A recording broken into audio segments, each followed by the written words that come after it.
Thank you so much for joining my LinkedIn Live. My name is Makeda Waterman, and today I wanted to share some online and in-person presentation tips, whether you are doing this for work, for business, maybe you have some kind of a hobby where you do webinars online with your friends and family, or a group of people in your community that you want to share hobbies with. It doesn't really matter what the presentation is for, but these tips are going to help you, especially if you feel nervous during your presentations and before.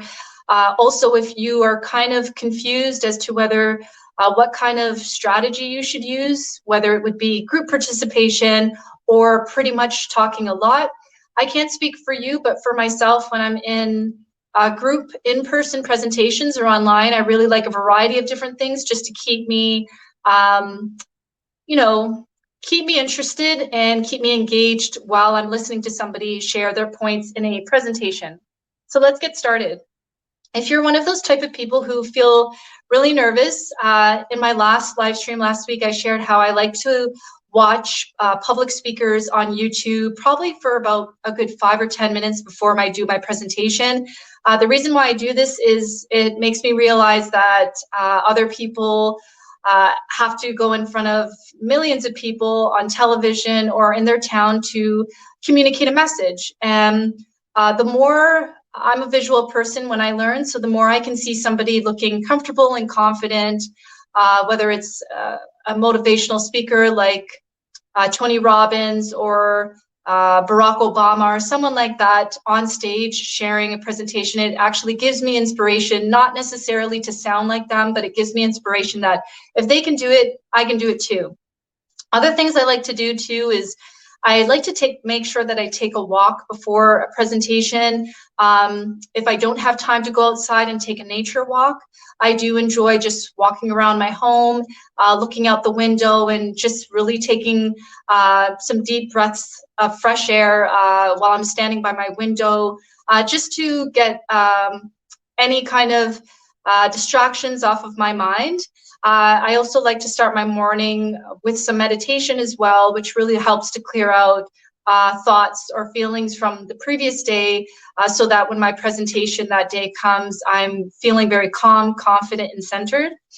And also, if you are comfortable, you can also ask your family and friends to do the presentation before you actually have to do it online or in person. That way they can give you some tips and advice on how to improve your communications or avoid moving your hands more than you should, etc.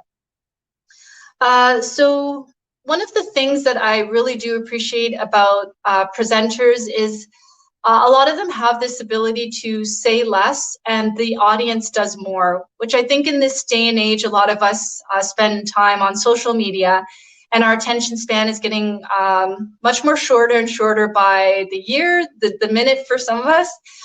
So if there's any way that you can show videos during your presentation, just as examples of things that you are referring to, it could be news clips, it could be examples of whatever it is, instructional videos, for example, whether you decide to do them yourself or not. These can really keep people engaged so that you're not sitting there and talking throughout the 15, 20 minute, 30 minute, whatever amount of time presentation that you have to do. You can also do exercises in teams by quizzing people on certain things every maybe 20 minutes. If you're going to do this kind of strategy, I would definitely recommend telling everybody in the beginning that there are going to be some quizzes or some things that people are going to have to do to group up in teams and participate that way. If there are any introverts in the room or people who are like to know things ahead of time, they will appreciate you being transparent about the different exercises and things that you're going to do. You can also, if it's an in-person presentation, or maybe you're in the office and you do have some colleagues or business partners helping you out, you can do reenactments of certain things. If it's in person, you can get the group, your audience, to reenact certain examples, provide them with some pens and either a chalkboard or some kind of a piece of paper so that everyone can jot their ideas down and have at least one person so you can moderate it, talk about the speaking points or their thoughts and ideas as to giving everybody in the room an opportunity to actually not just learn from you as a presenter or you and your team, but there's always amazing insights, data, and examples that the crowd can offer to support your presentation as well.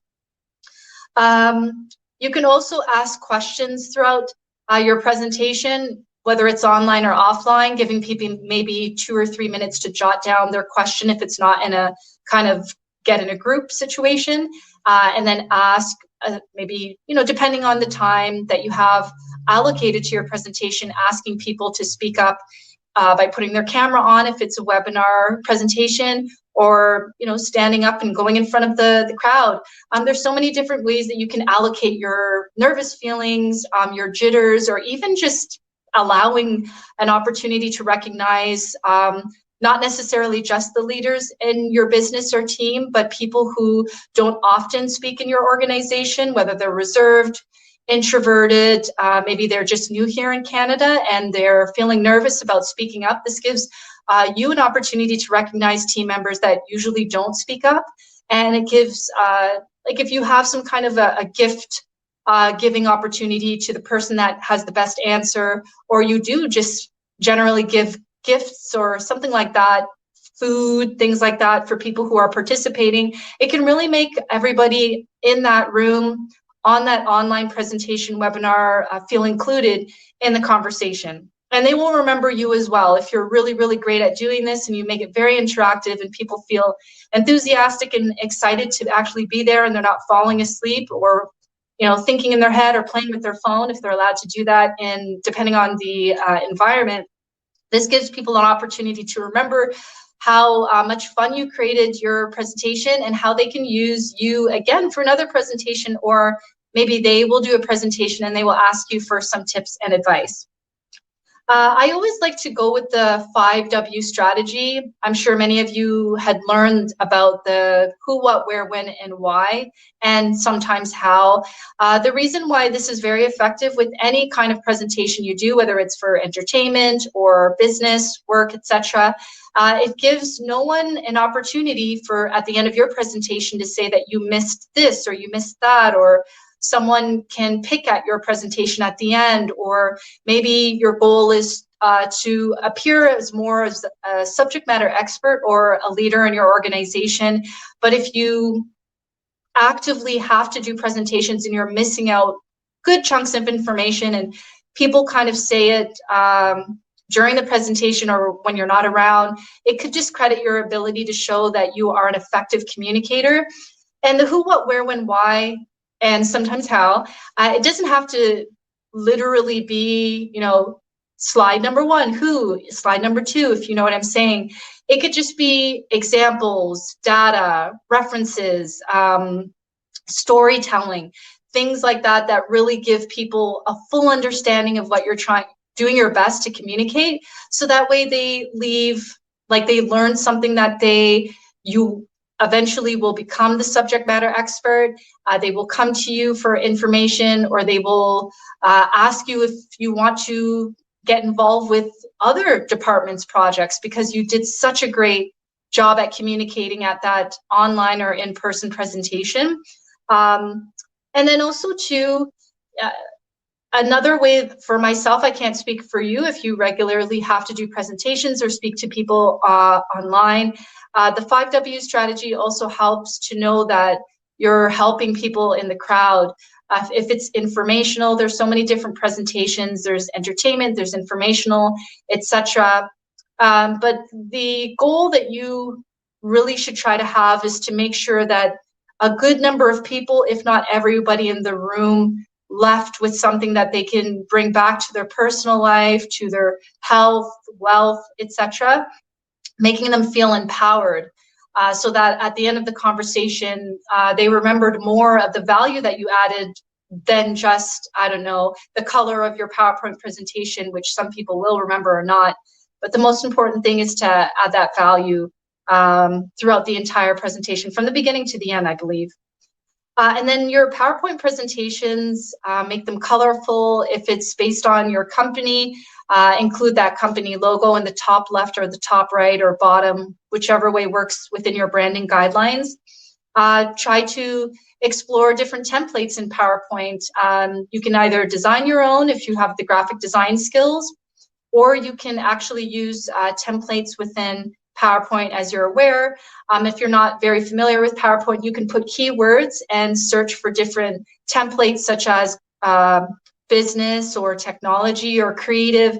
I do believe you might be able to do this in Canva as well. Sometimes when I'm looking through PowerPoint, I kind of find that the templates are not necessarily exactly what it is that companies are looking for. And one way to kind of spice it up a bit is to use Canva or other graphic design platforms or systems to take templates from there and use them within your organization. If you're not sure too, you can always do a focus group of the marketing team, your communications team, or even the sales team, or just have everybody in there. And maybe your task is to do a PowerPoint presentation, and maybe marketing or communications actually doesn't have time to redesign the existing presentation tools that you have. This could be a great opportunity for you to do a focus group and ask people about colors and fonts, and get some input internally within your organization or business so that you can create a template that could potentially be the new one that is launched within your organization, giving you another opportunity to show how much of a creative professional or leader that you are at that company. Animation is also good. Try to stray away, and if it's entertainment, then you can, get a little bit more elaborate with your animations. But if you're in a bit of a crowd of professionals that just really want data and information, they're looking for key pieces of information like financials or budgets, etc., and it's a really, really serious topic, maybe animations where fonts are spinning around in 360 might not be the best fit for that particular situation, unless it's some kind of a joke. I do remember just before COVID going into the office to support companies and people doing presentations like putting a photo of their dog in a slide and using that as an example. Even though we're talking about technology, these little kind of things can lighten the air in the room, especially if it's a conversation such as maybe your sales or marketing team are not pulling the numbers, creating the return on investment that you were hoping for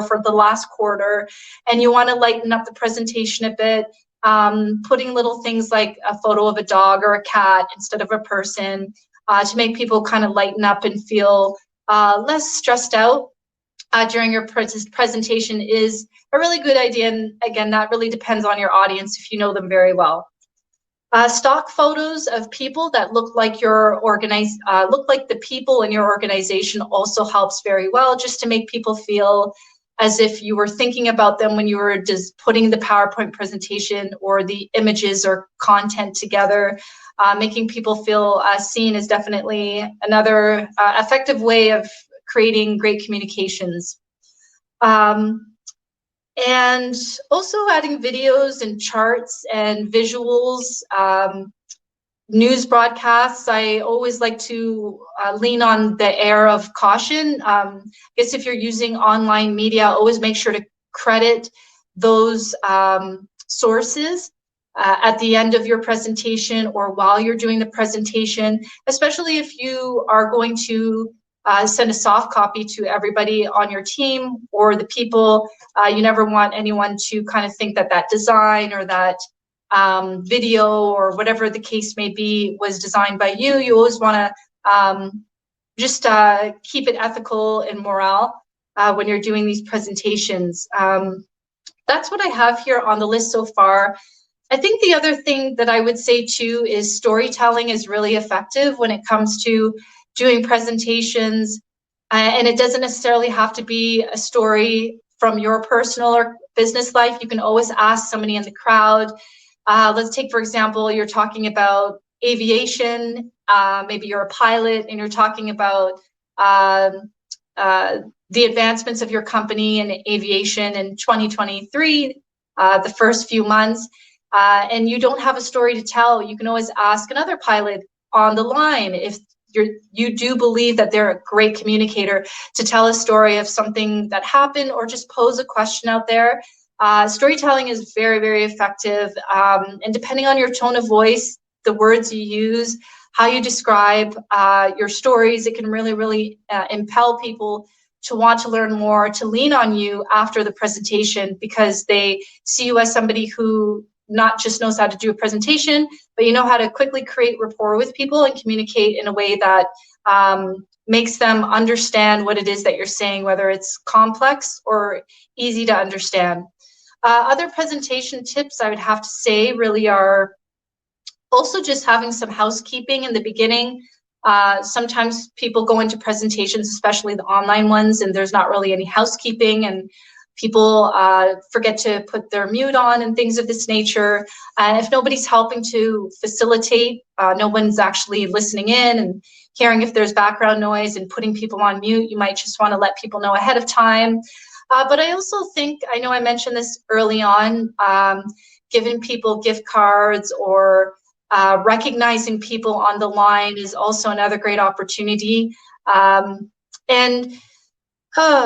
think it just really depends on the topic. If it's a lighthearted conversation and you're just educating people on something interesting like a product launch, some light humor, some examples of things that happened in the past, like maybe your branding in the past, your logo wasn't the greatest, and customers used to tease you about your logo, but now it's refreshed, so you can kind of reference different things within the organization, so that also if there are new people in your company or on your team, they can also get a sense of the company culture and how your company was in the past.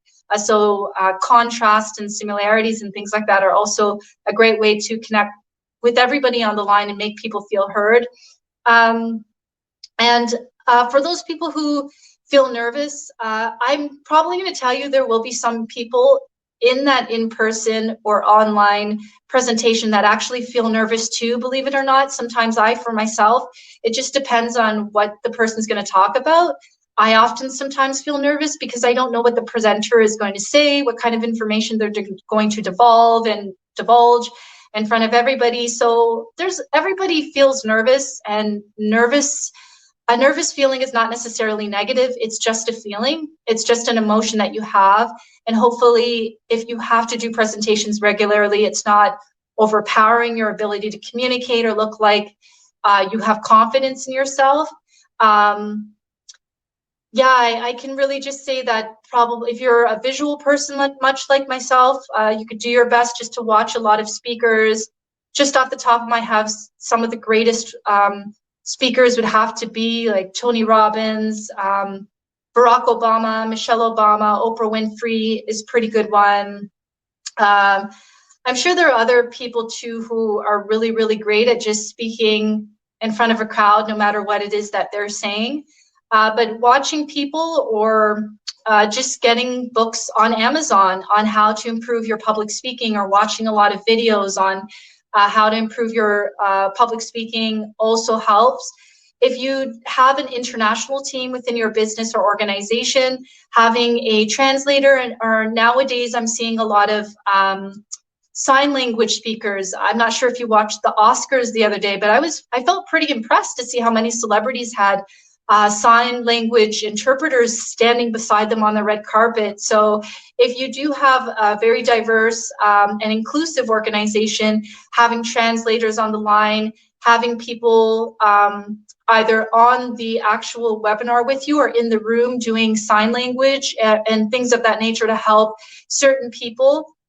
And that also goes to the housekeeping. So before you do your presentation, I do believe one of the best things that you can do is send out a survey as well, if possible, and ask people how you can accommodate them.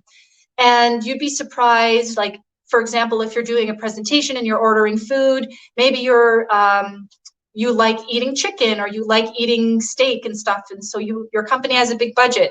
But somebody in the room might be a pescatarian and they would prefer salmon, or they're a vegetarian and they would prefer a I don't know, an avocado vegetarian Subway sandwich versus a meat sandwich. So if you can, send out that survey asking people for accommodations, what you can do before the presentation from a food perspective, from an air quality perspective, from a lighting perspective, from an inclusive perspective, if they have a disability that would require you to maybe actually pay, if it's coming out of your pocket, pay for an interpreter to come. These kind of things really, really help. The last thing you want to do is do a presentation and less than 5%, if not more, people in the room don't understand what you're saying because the lighting isn't good or they don't speak English or whatever the case may be. So try to understand the demographics of your audience as well, because the more you know who's coming, and also be prepared for the unexpected. Be prepared for people outside of your invite coming in. I mean, last year, I can remember many people would drop into presentations that I didn't personally do, but when I was supporting a company, there were many different people that would kind of show up, and sometimes that can startle people when they're doing presentations. If they see the CEO just drop in the room, or you see the CFO, drop in the line and their camera's on, that can really startle a lot of people. So I'm not trying to make anyone that's watching or on this pre-video that we'll watch later feel uncomfortable, but always be prepared for the unexpected. Be prepared that somebody of a higher leadership might take over your presentation, whether you planned to do the presentation with this person or not.